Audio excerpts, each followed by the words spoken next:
Could I get a roll call, please? Bano, Here. Meyer, Here. Nelson, Here. Holda, Here. Van Kampen, Here. Molzon, and Smithbeck are out tonight. Thank you.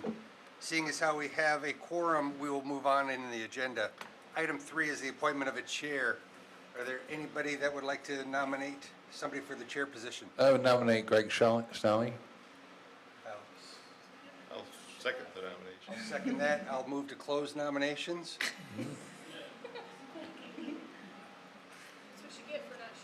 Yep, yep. Choo-choo. All right.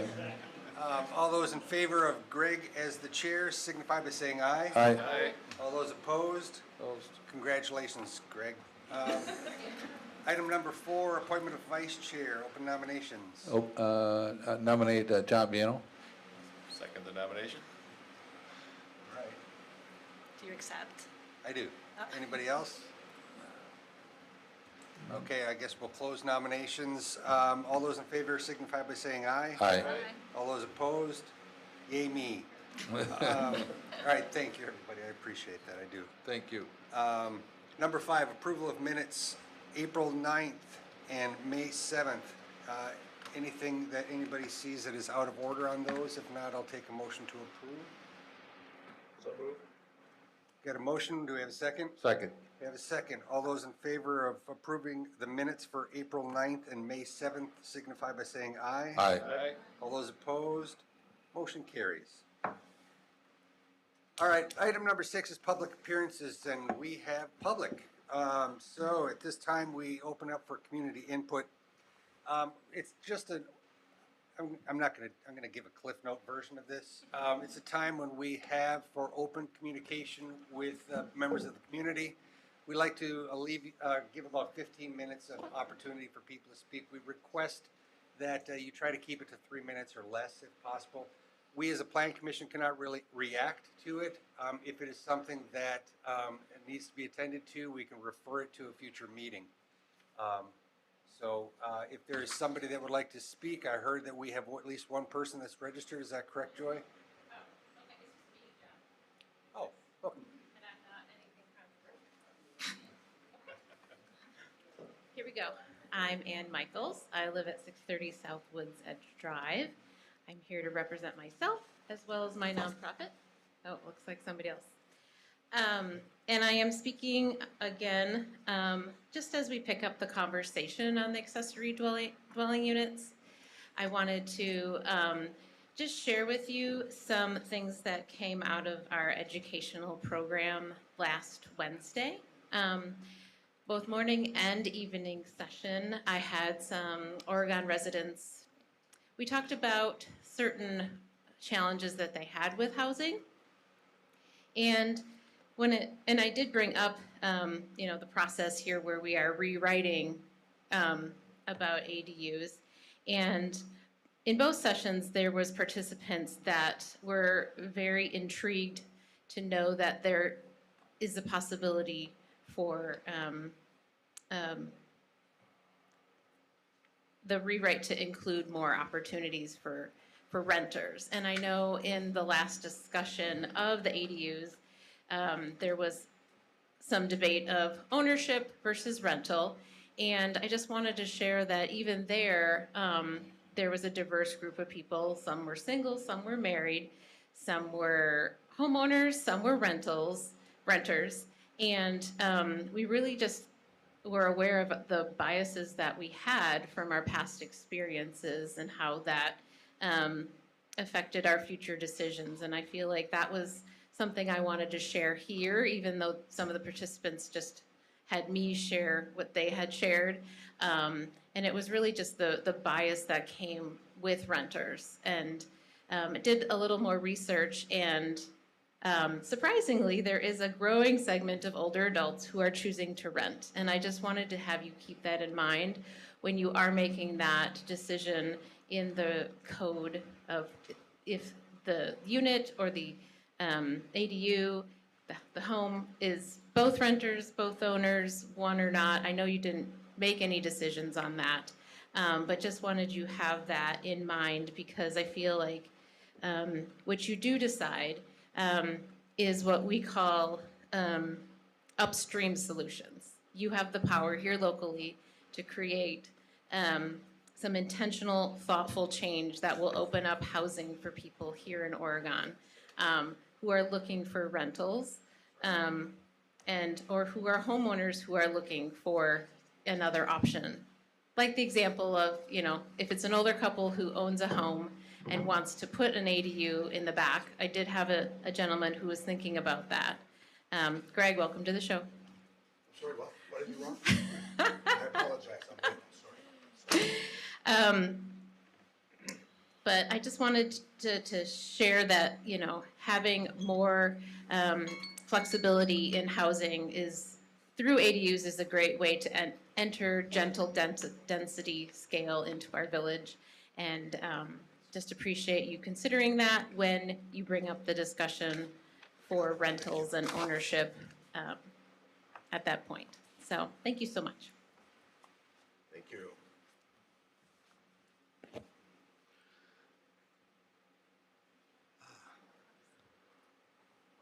Joy, you're announcing him? Thank you. Yeah, Bill would like to speak next. Thank you. Bill, Yeah, yeah, Bill. come on up. 3 minutes. I'm sorry, wait till you get to the microphone, thank you. They have to Hi. write it down, thank you. 3 minutes. I'm Bill Proctor, Three and I minutes, live at 914 Foxborough Drive. I'm here to try and talk about the golf course staying 18 holes and keeping the other person happy as well. And I've talked to several people that know how to build golf courses or whatever. One would be if you guys are familiar with the golf course, number 4 and number 7. So 7 is the little par 3 that goes down to the new homes now, and 4 is the long par 5 that goes way back.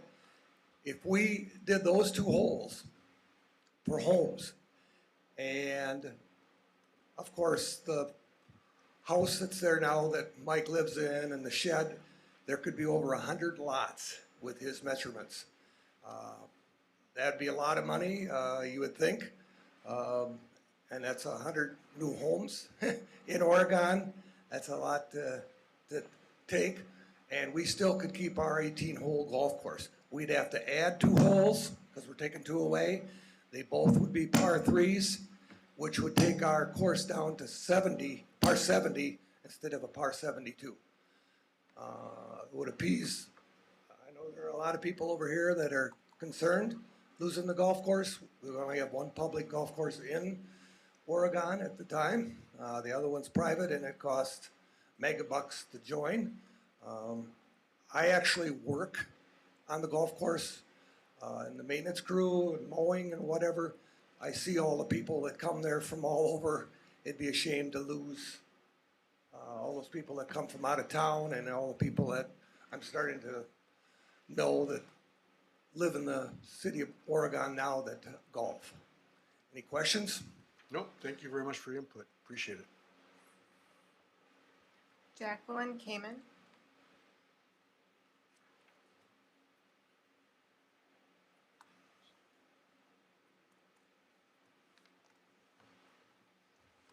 Hello. Hi there. I'm just gonna straight read to you guys. I'm not gonna try to make any eye contact right now. My name is Jacqueline Kameen. I live at 884 Fox Run Court. I'm here to ask the Planning Commission to stop discussion and further considerations of the rezoning of Foxborough Golf Course for housing. As a prior resident of Fitchburg, we've been a part of the Oregon School District since before 2005. And in 2014, we enrolled our first baby in kindergarten. We generally loved that experience with the district, which is what led us to relocating to Oregon in 2020. We're fortunate to have landed in a great neighborhood and have felt excited to be a part of the community that was grounded in high-ranking education. But after living here for over 5 years, I'm deeply concerned that what was once a sweet community is quickly turning into a sleep-only commuter town. Oregon, its residents and businesses deserve a quality of life that includes community from its people and its commerce. Sleep-only communities lose local funds through retail sale leakage. This results in residents being bearing the burden of continuing raised taxes rather than sharing the responsibility with businesses in our town. Commuter towns with poor commerce also lead to higher per capita municipal service costs, which is about 15 to 25% higher than mixed use areas. Continuing to add housing without balancing our infrastructure strains our vital systems, including law enforcement. There's no real plan to address the school rush hours traffic that is already significant, and unfortunately, a roundabout is not going to cut it. Our chief of police is currently serving as an SRO, which is not sustainable for growing the community. The SRO position is being stretched to the absolute limit, serving 3,500 students, when the ideal rate is 1 SRO per 1,000 students. This is just one of the strains on our law enforcement before adding new residents to the town. We need to stop chasing easy residential tax dollars that will ultimately devalue existing homes and start planning for a sustainable future.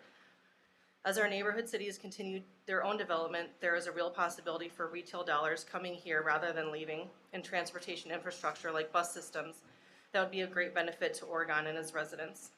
Oregon is filled with people who put roots here over decades and decades ago, like returning graduates raising to raise families or starting careers because they loved their town.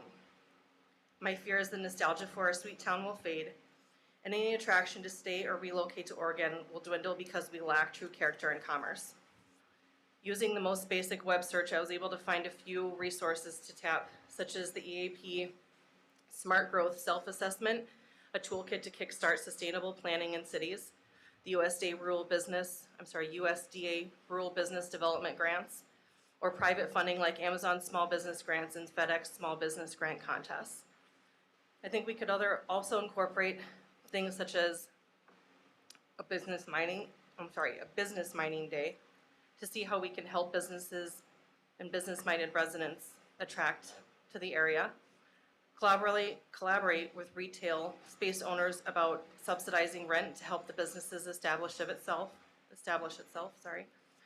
and host listening sessions or call for proposals to hear what the residents of the community are looking for. The village just hired and heard results from a contractor reporting the future needs of law enforcement, and the same type of reporting and research is available for how to develop a sustainable town. I urge this board to hire a professional to provide growth plan rooted in data and research that will allow Oregon to be a great place to live now, with the capability of handling new infrastructure and housing development when we are ready. I'm asking the Planning Commission to focus the incredible community that already exists and strengthen the foundation to position Oregon as an up-and-coming sweet spot, nimble and ready for growth, not just a pass-through town. Thank you. You didn't quite use, you used all your 3 minutes, Bill. You used more than your 3 minutes. But that's okay, that's fine. Pretty darn close. But you did a good job, thank you very much. So folks, yeah, we gotta try to hold it for 3 minutes, please. Susan?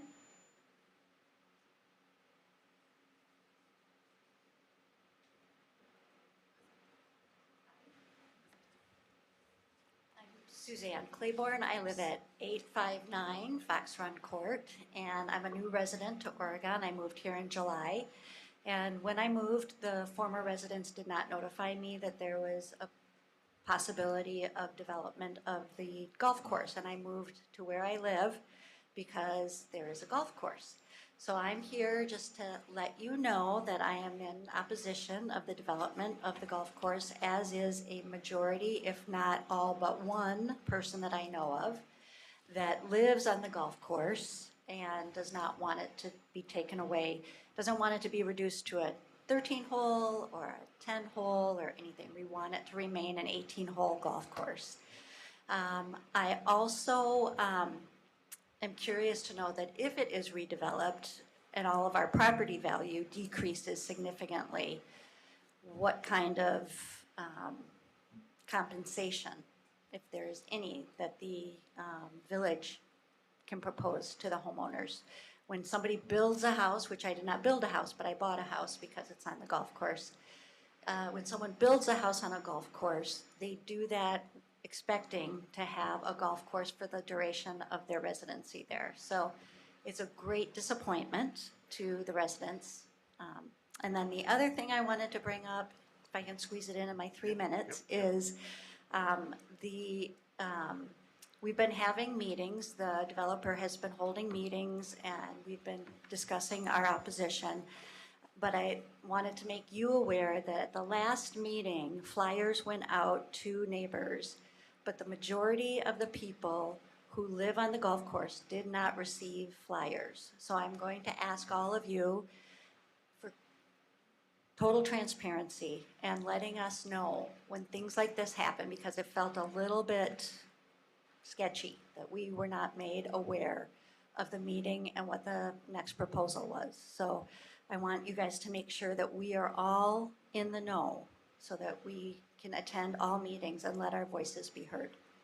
That's all. Thank you very much. Thank you. We are aware of that situation, and I think we made some effort to correct that, right? Yeah, I explained that at the neighborhood meeting, but we assisted the developer with the mailing. He paid us for time and materials, but the list that was pulled from Access Dane had a number of addresses missing. It was mailed out to about 600 folks, but there was obviously some people that were not included. So if there's a future mailing, we'll obviously be making sure that doesn't happen again. We will not try, we'll make sure we do a better job, okay? We will. Thank you.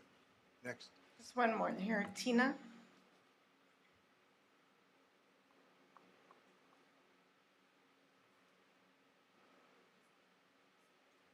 Hi, my name is Tina Mancusi. Do I need to state my address? Yes, Because you have please. it. Yeah, we I need live to- at 898 Fox Run Court in Oregon. I've lived there for 22 years. I used to live in Seminole Hills, and we backed up to the road. And when that road was expanded, it became very loud. And so when we moved to Oregon, it was quite lovely. We were on hole number 7, and it's now been recategorized. I've golfed 3 times in my life, so I do not use the golf course as a golf course, but my son golfs, did junior golf, did golf within high school, and is now an adult and living at home as he just graduated, and will continue to use the golf course, as does my husband, as do many friends of mine. And looking at the junior golf league, which I don't know why that was canceled, but there is a demand for the golf course as an 18-hole golf course. We obviously have been there 22 years expecting to have that green space behind us with the golf course, and the pond is behind us. So I take many a picture of the nature, the wildlife, sunsets, sunrises, and it's very significant to me, the quality of my life, the peace that I have as compared to living on a road that was widened in Fitchburg and Seminole Hills. I moved there for peace and quiet and serenity, and that will be taken away from me if this is developed. So I am, for the record, stating that I absolutely oppose any additional development of the golf course, and it is, I think, ridiculous, and I understand errors happen, but I don't know how every single person who lives on the golf course did not get notification of the meeting that was held by Glenn to talk about development options. And in his mind, it's one or the other, and all of us, except for one person who's had multiple damage to his home, has said, we don't want this. We would like to continue to have a public golf course, and it's significant, I think, to our community. I think it's significant to our community to keep it a small, intimate community, and the more development we have, I just feel that being lost. And Jacqueline, who is my next door neighbor, said everything very eloquently. I don't have a formal statement written because I understand that you guys haven't even had anything proposed to you yet, but I want it known that my voice is heard, that this is not something I want. And I think if you were in my shoes, you wouldn't want it either. You would like the peace and calm and serenity of what you bought 22 years ago to stay. Because I love my neighbors, many of my neighbors here. I know almost every single neighbor in my neighborhood, and I think most people can't say that. I have an incredible space. They are incredibly kind, and it would be a loss for all of us and for our community and all the people who come to Oregon for the golf course. Thank you. Thank you. You didn't need notes. Thank you very much. Anybody else? Okay, that's it. Okay, folks, we're gonna move on to a regular meeting, and if you're welcome, stay and watch. But we won't be discussing anything further about the course or anything, okay? Thank you. We'll move on then to item 7, which is new business, which we have, let's see what we got here. Unfinished business, which we have none. Move on then to new business items for discussion and or potential action. Item A, 7A, review and possible approval of site plan revision for Hillcrest Bible Church at 752 East Netherwood Street. Applicant is Hillcrest Bible Church. All right, I'll give a little background. I know the applicants are here to answer any questions and fill in any gaps, but you guys were made aware of the Hillcrest Bible Church project probably almost a year ago when we started a comp plan amendment and then an annexation of some property from the town of Dunn. So that has all been wrapped up, has now been annexed into the village. And we are now seeing their site plan revision for an addition to their activity center, which is the building in the back of their property, as a kids wing to provide some classroom and meeting space for activities happening in there, as well as an expanded parking lot. So I included some pictures that show the activity center, which is kind of that barn-like building with the cupolas in the back on the south side of the property. So that's the view from 14. The view from Netherwood is just below. The sanctuary building is in front with the activity center behind. The addition would be towards the highway. And then I think there's maybe one more picture, just similar from Netherwood. So we've shared this with the fire department, our engineering consultants, planning consultants. I did just get the engineering consultant's letter on Monday. He's satisfied with all of the changes they made. I haven't been caught up to date on I know the fire marshal was going back and forth with them on a couple questions, and maybe you guys have an update on, I don't know if he made it out to the site, but just have no concerns, really. Recommendation is just contingent on the final approval by the fire department, but otherwise they're meeting all requirements for landscaping, parking spaces, building materials will be matching what's existing there to the activity center. So really just Everything's acceptable, pending the approval of the fire yep. department. And I don't know if you guys want to come up and share any other updates or any other information about use of the space that I didn't mention. Thank you, Elise. You did a wonderful job. Yeah. Served us very well. Dan Hale with Hillcrest Bible Church. As far as the function goes, it is 5 classrooms for students. It is taking the classrooms that are currently in the gymnasium and moving them to a dedicated space, which really frees up the gymnasium for use by the church itself, but we also get routine requests from the public to use the gymnasium. Renee is our operations director, and she gets calls all the time, and unfortunately we have to deny them. So we're able to free that space back up for church and community use. Okay. We did meet with the fire marshal. He has some comments. No exceptions to the comments. We're working through those. It's a sprinkled building on a pump and a tank. It's just a complicated system, so working through the details. All right. Anything else? So really all we're dealing with is just simply waiting for the fire department, and whatever you do, you will obviously make the changes that are required Oh, certainly, to yeah. meet their requests. Yep. They'll need to fulfill his request before they can get the building Right. permit. Absolutely. So we have a contingency on the motion to approve the site plan. Correct. Okay. In a motion then to recommend, or to a motion to approve the revised site plan for Hillcrest Bible Church, 752 East Netherwood Street, contingent upon final approval by the fire department. So moved. We have a motion, we have a second? Second? We have a second. Is there any discussion? Yes, I have one question to ask. Okay. On your site plan, I think that it's a great project. I think that it's a lovely addition to the building. I think it finishes off. I have no problems whatsoever. My question is more functional.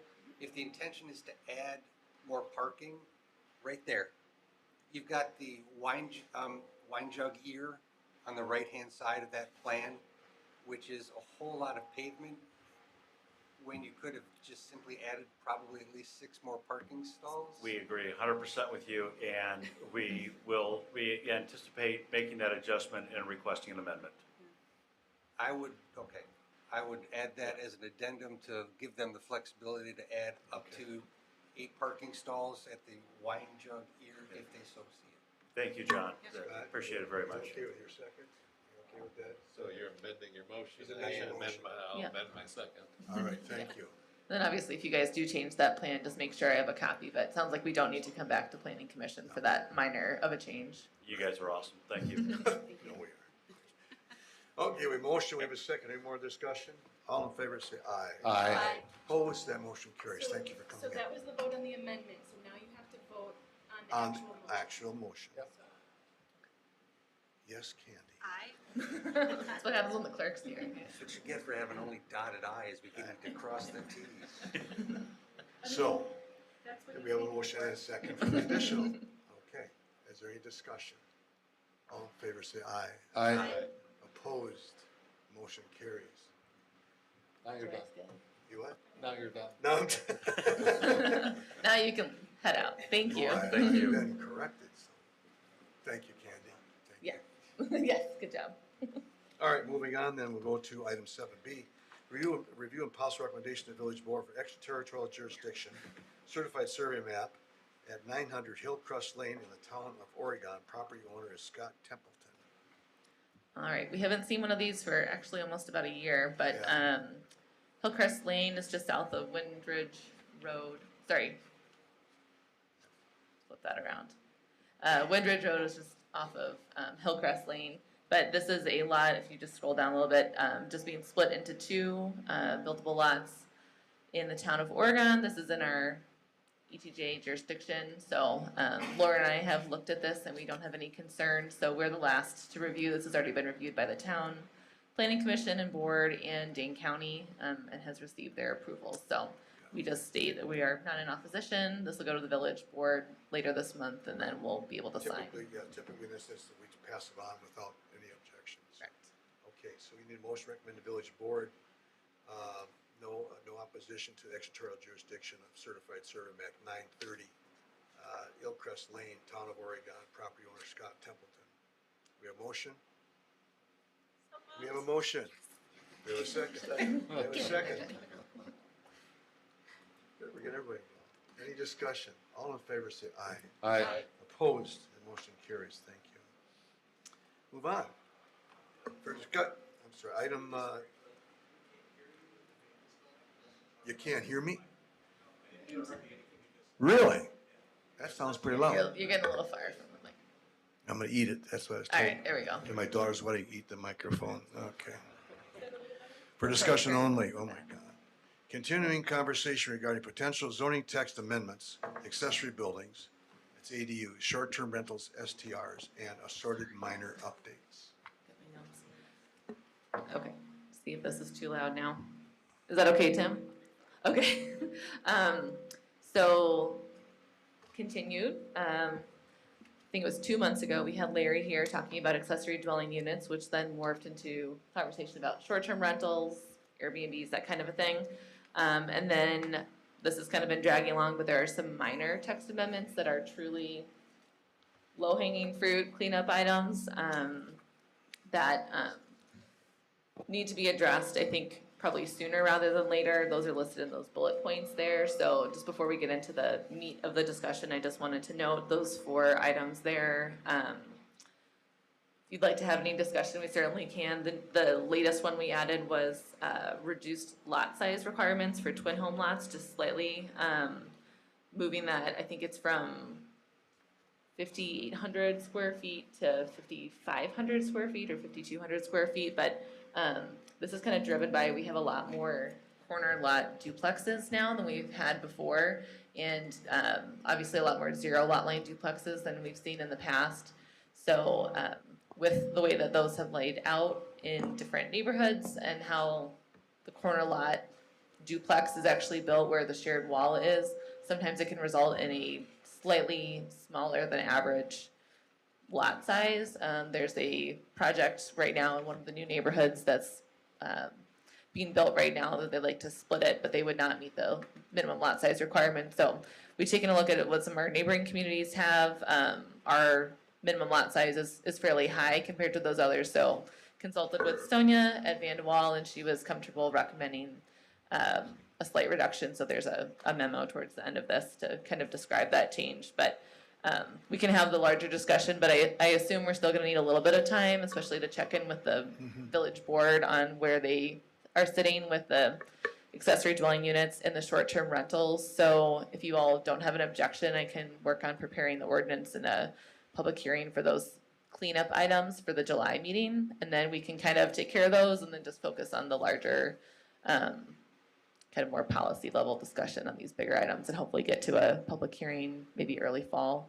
Okay, So- that works. Is that right with that? Okay. So we brought Larry back to kind of talk through some of these items. Sonia put this table together for us with kind of 6 different approaches for ADUs from most flexible to most restrictive. And Larry, maybe you can talk through that. And then Larry also prepared a kind of a bare bones, basic short-term rental ordinance that would be a great starting point, and maybe it's an ending point for the short-term rentals, kind of depending on what our different areas of, concern or interest might be.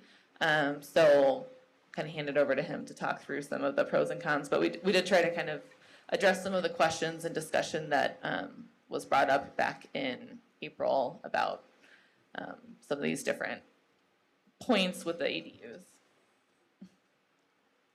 Right, so as Elise said on page, well, it's up on the screen, I guess. Sonia put together a helpful, I think, helpful table to talk through the options. You want me to go for ADUs? Yeah. To talk through the options of what you might do with ADUs, and as it's laid out, it provides sort of a most permissive to least permissive continuum. The first would be just a broader permitted use in a broader set of zoning districts, and with a high degree of flexibility. And you can see some of the details in that table as to what the approach would entail and the potential benefits and concerns, all the way down to just prohibiting ADUs and with the same information. And as you can see, number 2 has the proposed approach, which is an adjusted version of number 1. So it's a fairly permissive use, but tighter standards to control some of the impacts that have been discussed, and that those tighter controls would include reducing the allowable size of an ADU. And then there's some discussion points for you all to decide related to whether there would be limitations on attached, detached units, that sort of thing, and whether or not to apply more restrictive setbacks. So with that, I guess we can take any questions.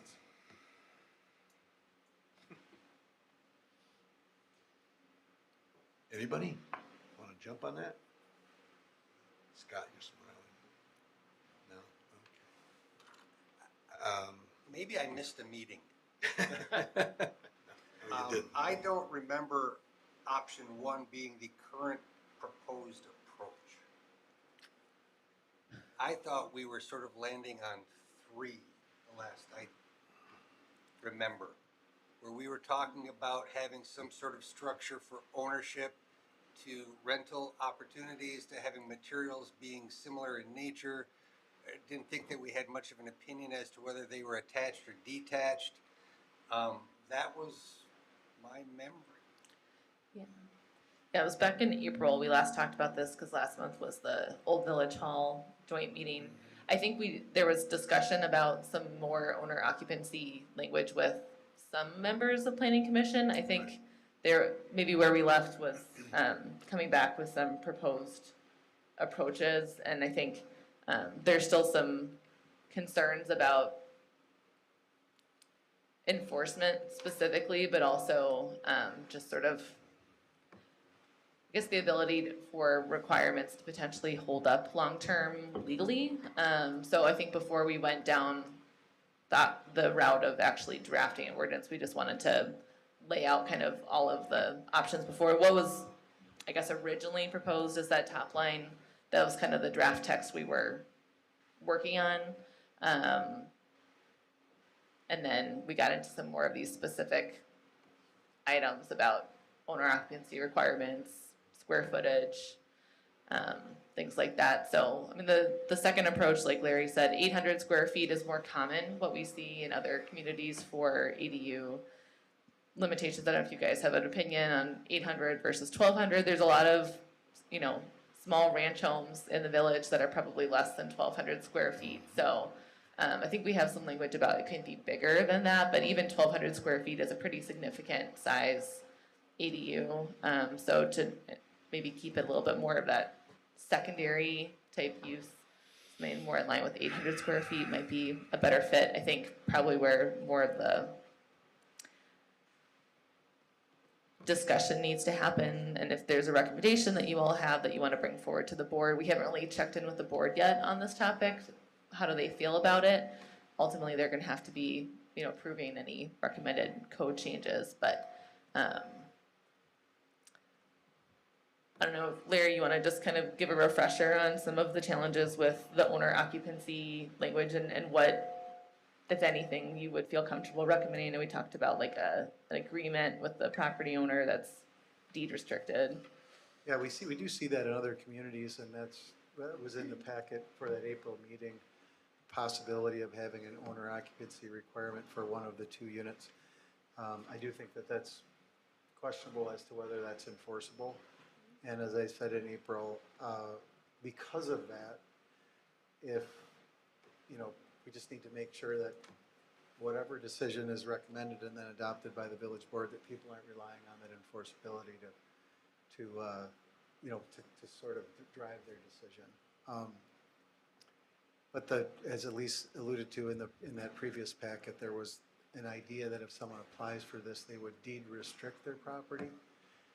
That just shows the level of difficulty there is in doing this as a regulatory function requiring an owner to occupy a residence. So I think that is somewhat questionable as to whether that would be enforceable. To your point about number 3, we'll be talking about STRs too. I think number 2 and number 3 on this are the same, except whether or not you add the STR approach on top of it. So.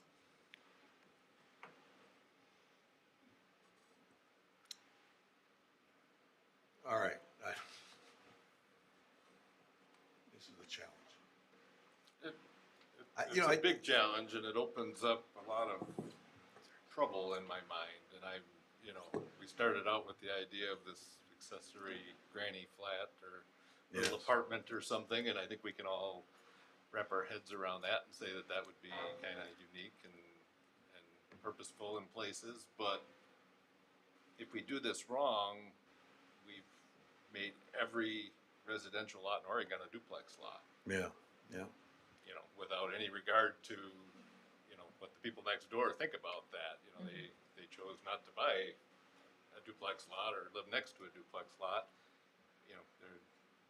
They're not going to like that. I personally don't have a problem with it. I've lived in and around duplexes and live in a duplex today, and I don't have a problem with that, but a lot of people do. Every time we have a multi-family proposal come before us, there's always a healthy audience of people, voicing opposition to that. So, in doing this and not putting enough limitations on it, any house in Oregon could be raised and a duplex put there, and the people next door would find themselves quite amazed that that was allowed to happen. Well, to clarify, it couldn't be a 2-unit building like a traditional duplex. It would still have to be, if it's in a single-family zoning district, it would have to be a single-family detached home and then an ADU. But they could both be We talked rented, about it being depending on. attached or unattached or above or below or over the garage. I mean, nothing in here says it can't resemble a duplex when it's done. Yeah, Or maybe we certainly. say, both front doors can't face the street. Well, that doesn't change the fact that it's still a duplex. Right.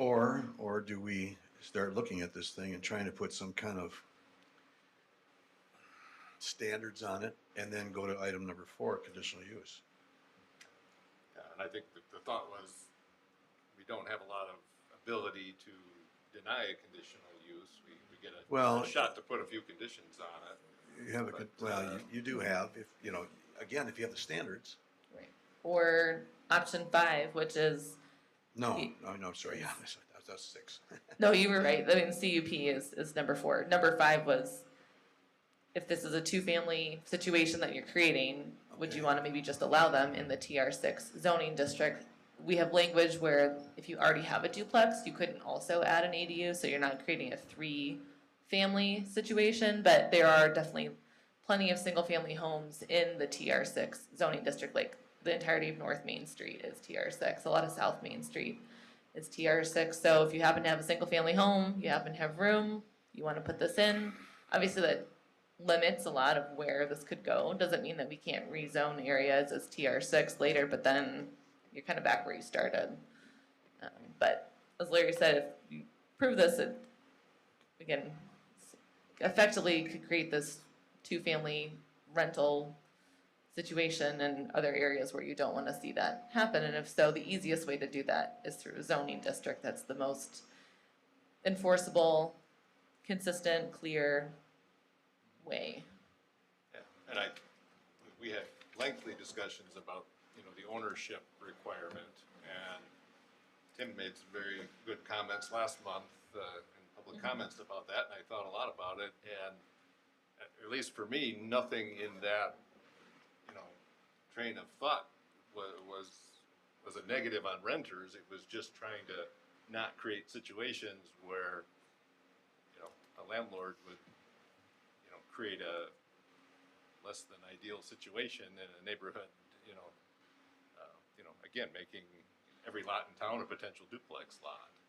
So the requirement to have owner occupancy was more to control the situation and not just make it a money hit for somebody to run around and do this all over, Right. as a financial opportunity, where we're looking at it more as a an opportunity for multi-generational living, Gentle density and yeah. gentle density, and giving some people some ability to maybe help supplement their finances by having an additional unit and that sort of thing. So at least for me, nothing was a negative towards renters in that discussion. It was just trying to put additional restraints on this so it doesn't run away from us.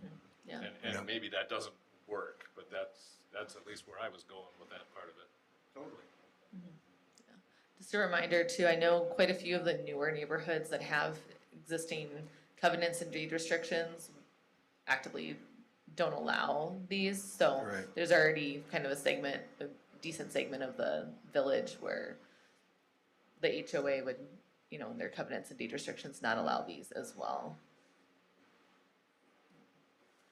A lot of those expire, in a certain amount of time Right. too. So. Yeah.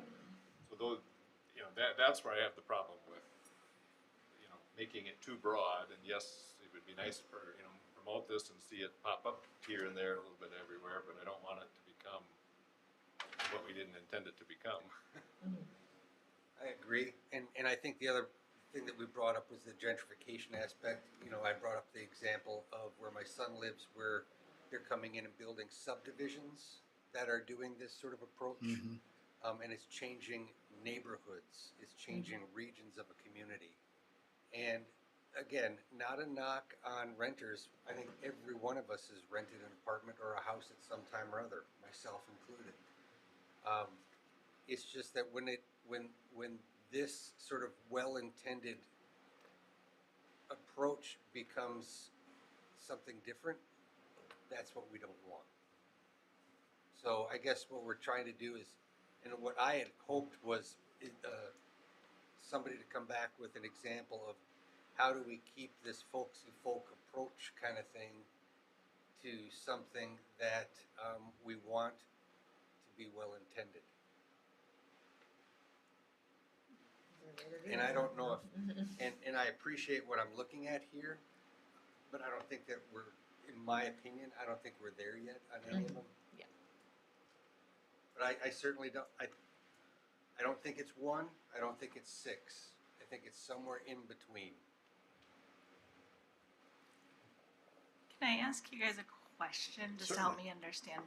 where do you think this would be appropriate? Because it sounds like you're saying we don't want duplexes, we don't want people to rent, we don't want, where would you find it appropriate? Because it sounds like we don't even necessarily, to me, what I'm hearing is need to have an ordinance like this because you don't want to have two people living in the place. I just want to understand where it is you think that this would apply, so maybe that would help them be able to come up with some of those restrictions or things like that. Like, where would you see this happening in the village? For me, it's not a question of not wanting duplexes or not wanting two-family homes. I live across the street from them, everywhere, all across the street from them. It's a question of, to Scott's point, you know, we don't want somebody on a golf course all of a sudden that has sort of come and feels very passionate about their living here for 20 plus years and his serenity, and then all of a sudden the house next door gets sold to company X that turns this into a long-term duplex, and then company X buys the place next door on the other side of her house because those two families are retiring, hypothetically of course. And then all of a sudden you've got this example where this person who wants a serene golf course existence has two duplexes on either side that they didn't want either. And that changes the complexity of a neighborhood, and that just sort of cascades or continues. So then to me, it sounds like we're looking at that T6 option. That's what it sounds like to me. Well, Neighborhoods that already have that level of density. Yep. and that, you're right, it could be.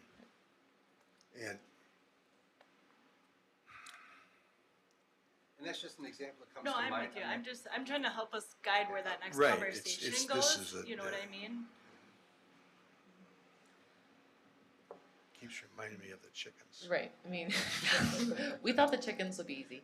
I mean, I don't know if there's, obviously, we're not at the point of really making a motion, if there's any kind of recommendation, I guess it'd be helpful to know, like, I mean, we don't have everybody here tonight with the planning commission too, but are we like 50-50 in how we, you know, split in how we care about this? Is everybody kind of in agreement? I think, again, before we start drafting an ordinance, we wanna take something to the village board, it's just, what are we taking, are we leaving it pretty open-ended as well, and just letting them know, well, this is where the planning commission has had the conversation, these have been some points of discussion, do you have any strong feelings about this before we kind of choose a path to go down? I know the question's been asked, how many, where else have we seen these? What other municipalities do we have? Madison, I think Monona, a lot of them have been, you know, I mean, some of the, yeah, surrounding Something communities that- well, something yeah, other and then than- obviously larger cities, have seen these as well, I'm looking for something smaller than Madison, yeah. because There's still, even in Madison, like I said, there's very few of these that have been built, maybe there's not corporations that are, I mean, any business can buy any house at any point, right? Sure. It's just this creates maybe another opportunity, maybe somebody's looking for opportunities for communities that allow these, and the other thing is we can repeal, we can change our zoning code too, so if this is a trend that we start to see, or this isn't working, we need to tweak it, we can always change this ordinance, just like we're Once doing you- now, but we let the cat out of the bag, and it Yeah, is, I don't see how you know, that's, It's a big That- big part of the village in this case. I mean, with the golf course, you were talking 600 letters went out or Mhm. whatever, and here we're talking how many thousands of properties that could be affected by Sure. this. And, Yeah. you know, I personally wouldn't have a problem with it, but I know that the majority of village residents on a single family lot would have a problem with it. It would be concerned about their property that many value lots and their big enough? privacy. I think, sorry, go ahead. I was just say, are there that many lots that are big enough with all the setbacks and everything else? I picture, like, my lot is big enough, right? Like, I live in downtown, I can. you get a deep I yard, I have yeah. a deep yard, I have space, right? I'm just picturing going around town trying to think where this might even go. I apologize, I'm new on the board, so I'm really just trying to kind of. oh, you're No, I think those are all doing fair. I fine, mean, you're doing fine. so, like- It's all new to us. Yeah. I look, I know we want to look in the future and plan, and but I also like in looking, trying to figure out where this might even, who and what this might even affect. So I don't know. Yeah, so, oh, We're being cautious. That's what's Yeah. happening. And this because- could be, we've talked about, can this be above the existing house, below, in the basement, above the garage? So it doesn't have to be, potentially, doesn't have to be a Detached. separate building or have to have room in the backyard. It could be within the primary structure And- itself. right, and actually currently, we have what's called an in-family suite that is allowed, but it's more of its connection through the main house versus its own entrance. But yeah, I think what was recommended before for setbacks was treat this like an accessory structure, which is only 5 feet from side or rear property lines, and then I guess depending on how many square feet it would be, 800 square feet is probably gonna be 1 story. That takes up a pretty good footprint in a backyard. Obviously, it could be as small as whatever 200 square feet or 400 square feet or something. But agreed. I mean, there's a lot of neighborhoods. Newer ones tend to be the smaller lots, but even some of the older neighborhoods, I know, like off like Dewey and Lincoln, those are some pretty small lots. So there's probably not. It may be interesting to take a look and see how many of those really have a viable space for 600 to 800 square feet. If we of the allow it, backyard. people will get really creative. Yeah. They'll Configure figure it, out ways yeah, to fit yeah. these But in, like the and in Viridian a lot of neighborhoods, cases, for it'll be example, yeah, good. wouldn't be allowed, probably per their HOA, that to even have these, and they wouldn't have room either. I would say, to Scott's point, most people that live in a single-family neighborhood now probably don't want this done Correct. next door, which means that most of those people don't want to do it themselves. I think I've mentioned before, I think there'll be very few of these, especially out of the gate. But if we make it too restrictive, there probably won't be any. If we go light on the regulations to begin with, we can try it and we can learn from that. And we can't change the ordinance. It's not a big deal. Okay. We run into trouble, we come back, we make a recommendation to the village board, we need more restriction. But, I don't think we're gonna learn that, maybe a painful lesson from 50 of them. We're gonna learn maybe from 3. That's correct. Yeah, you're right. You're right. And so, I think it creates more housing. It may create opportunities for people that are struggling in their single-family homes to add income.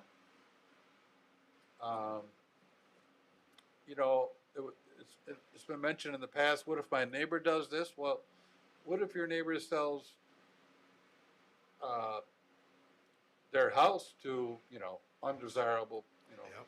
it's the same thing.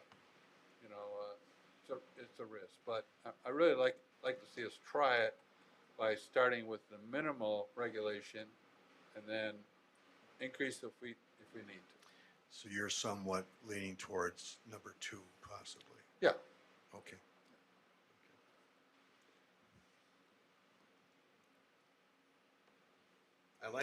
I like the thought about 800 square feet, which again, it's decent size, but it's not too large. I'm just trying to envision that on somebody's lot, and I just can't.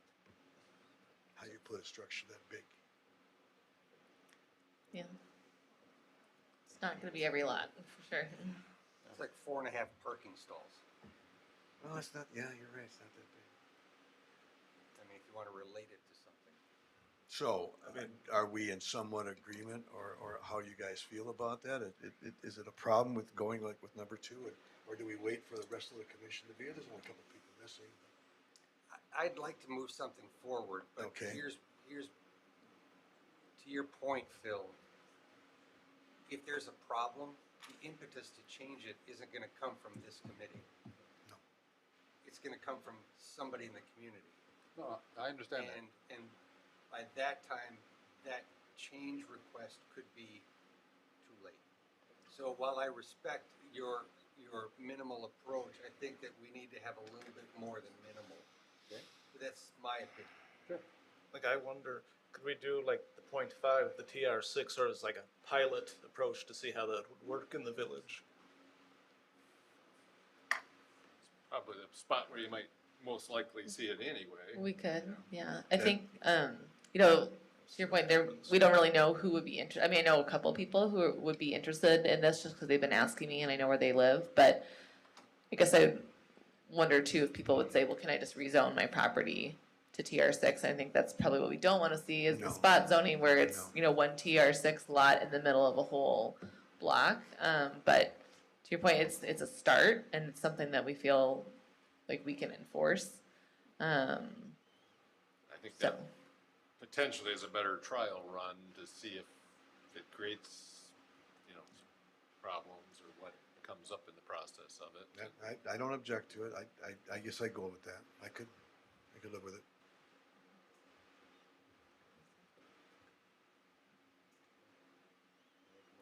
So,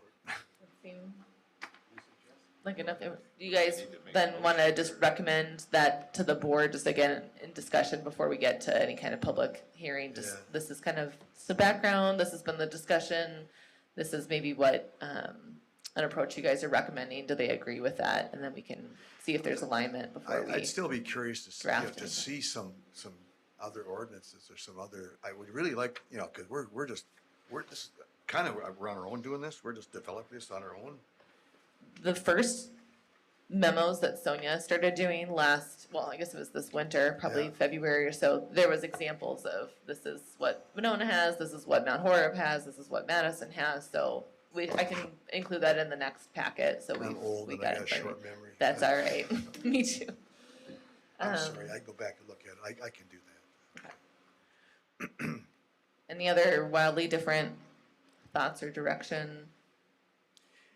It sounds like, I think we're all kind of, as we walk through this thing, I think it sounds like let's look at trying to get something going on this. Let's try to, and if we have to, we'll have to modify.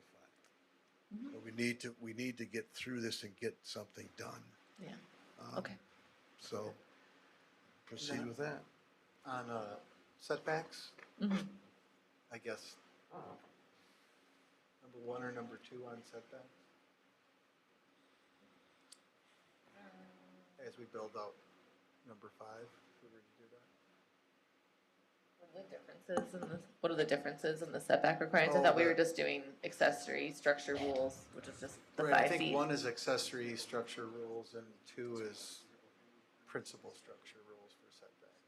So I guess when we're building Oh, okay. out this for TR6, we'd want to pick one or the other. Pick one or the other, yeah. I don't know if the board will get into that level of detail, but do you guys care as far as setbacks? Do you think it should be consistent with where homes can be or where detached structures like detached garages and Yeah, sheds could be? otherwise you're not gonna have any flexibility at all. If you're gonna deal with 30-foot front yard setbacks and side yard setbacks, you're just. Well, you're gonna have a front yard setback. You have a Well, front, it's gonna be in the accessory backyard, structure right? can't be in the Yeah, front. but like understand it's, But I'm saying, you know, all of a sudden you're gonna be doing. I think it's 20-foot rear yard 20 setbacks. rear is pretty 20 yard And typical. 10-foot side yard. And 5-foot side, well, 5-foot. 10 is what most of the single and two-family neighborhoods have. Yes, you're right. I'm thinking of accessory building, just accessory. I'd feel a lot Sheds. more comfortable with 10 side and rear, but I don't know if that, you know, excludes a lot of Well, I don't places see- where this otherwise it might shouldn't. happen. It shouldn't. Nothing wrong with 10-foot is, yeah. Especially a building that's gonna be 10. occupied. Yes, I agree. Side and rear? Yes. Okay, so we can kind of create our own. with that. Okay, should we talk about short-term rentals now? Sure. Okay.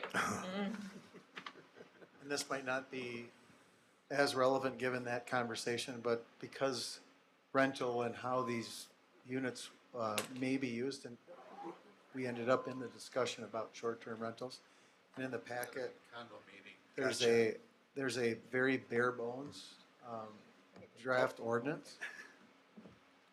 And it is basically just the kinds of things that are sort of the lightest touch on short-term rentals. Again, since it's been a couple months, the short-term rental is a rental for fewer than 30 consecutive days.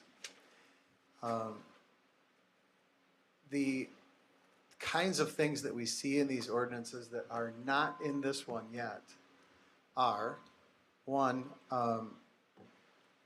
the law allows a local government to prohibit short-term rentals for less than 6 days, and also allows you to prohibit short-term rentals for any more than 180 days a year.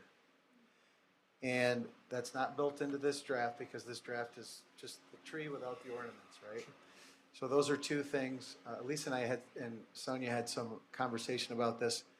If you decided to do one or both of those two things, or some portion of them, you might want to consider treating different zoning districts differently as it relates to that. So if, for instance, if you were to adopt an ordinance that says we want to generally limit the number of days someone can do a short-term rental in the village, you might not apply that to the zoning district downtown, where there's a lot more activity, a lot more units, maybe apartments, things like where the short-term rental would likely be an apartment, maybe above one of the restaurants or something like that. So the things to consider if you're interested in moving forward with this are, there's a bare bones ordinance, there's a couple other things that the statutes allow. There are a lot of other things that other communities put in these ordinances that are questionable. One of those, and the reason we were talking about owner occupied with ADUs, is because a lot of ordinances for STR, short-term rentals, had a limitation that it had to be your home. So you had to be either renting a room in your home, or you had to be on somewhere else and renting out your home. That's been invalidated by the courts, not surprisingly.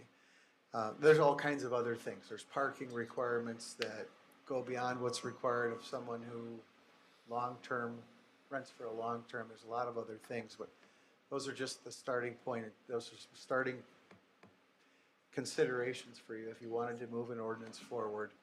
Just know that we know you can prohibit less than 6 days. We know that you can prohibit half the year in effect. And those are some of the things to think about. Do we know how many short-term rentals we have in the village now? I know there are some. but Yeah, I think probably 5 to 8 right now. There's not really a required registration or anything of those, so there's not. No, we are. I mean, you can obviously go to a website and search Oregon. We also receive room tax from Airbnb, Vrbo, those types of places quarterly from those websites. So I don't know what level of detail, but we at least know that there are, several available. I've had some families stay in some downtown. It's been a really great way for them to support businesses and be able to get coffee right away in the morning and get to kind of see. But we also have others that have been, really one has been a problem that I can think of. It's in a single family neighborhood, but there's also an HOA and some covenants that aren't being necessarily That was gonna be my next question. applied. Are you aware of Yeah. any problems with these? So over yeah, the that's last really been number the of big years? issue, and right now, because we don't have anything, it's just telling, the manager of the HOA, you need to do your job, and I think all the residents have just started funneling all the questions to him rather than to me, because there's really nothing it's not violating any village ordinance right now. But to Larry's point, I think he talked when we met about, with the short-term rentals, there's a lot of comings and goings, right? People showing up maybe on a weekend and they're unloading all their stuff, and maybe they're visiting or they're playing out in the backyard, or they're friends that are enjoying a drink on the porch or something like that. And that might be more noticeable in certain areas of the village versus, downtown or something like that, where there's already a lot of kind of transient folks going out to eat and drink and running errands and things like that too. So that, again, with kind of the approach we talked about with the ADUs, having it different rules for different zoning districts, while it's a little complicated, that could be one way to address that, where we're okay with shorter term rentals in this location, but not in these zoning districts. Yeah, I think that's what I wanted to cover there. This is one of those things where I'm fine with the tree. I think this is where we let time sort of add what decorations you want to put on it. And it's happening already and we have nothing, so this would be a big step in the right direction. Yeah. Right. If we allow these, again, if there's problems, we could potentially have grandfathered uses in areas where we wouldn't Right. want to see them, but then we wouldn't maybe be able to continue to have more of those. Right, yeah, so when we're talking about non-conforming use rights and grandfathering, if someone does it and they're the example of why we want to be more restrictive, they likely get to keep doing it. We would just be curbing the problem for the next one. So that's just part of the challenge you face in determining any zoning related sort of requirement. All right. I'm fine. Works for me. The other thing that this would, just the tree alone would do is, we do get room tax from the people who use these online booking systems. There's a lot of people who don't, they're on Craigslist, they're word of mouth, whatever. And the room tax is one issue, it's not a lot of money, but also, if you do rent for more than 10 nights a year, I believe it is, you're required by law to get a tourist rooming house license from the state through the county. And the intent of that is to protect people from, their water is tested.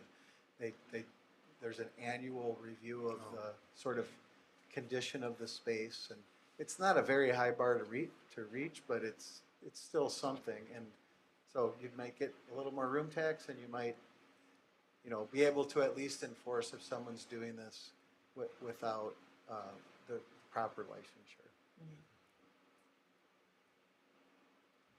Okay. It's fine. Looks Sounds like we're all good. happy. Okay. Happy.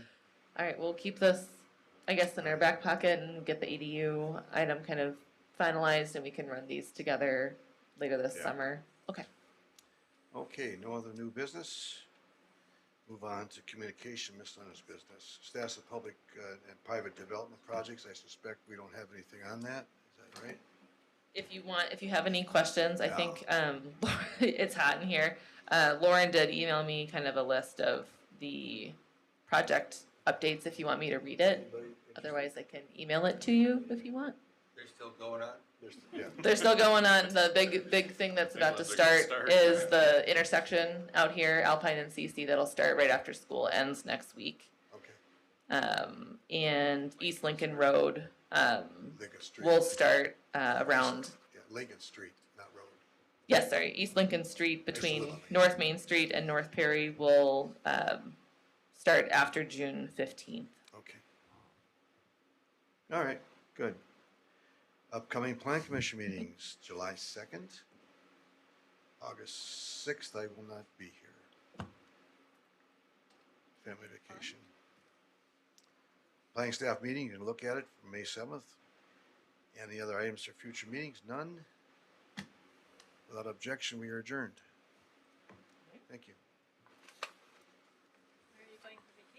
I told you. You were right. Click it or kick it. Together, we can save lives.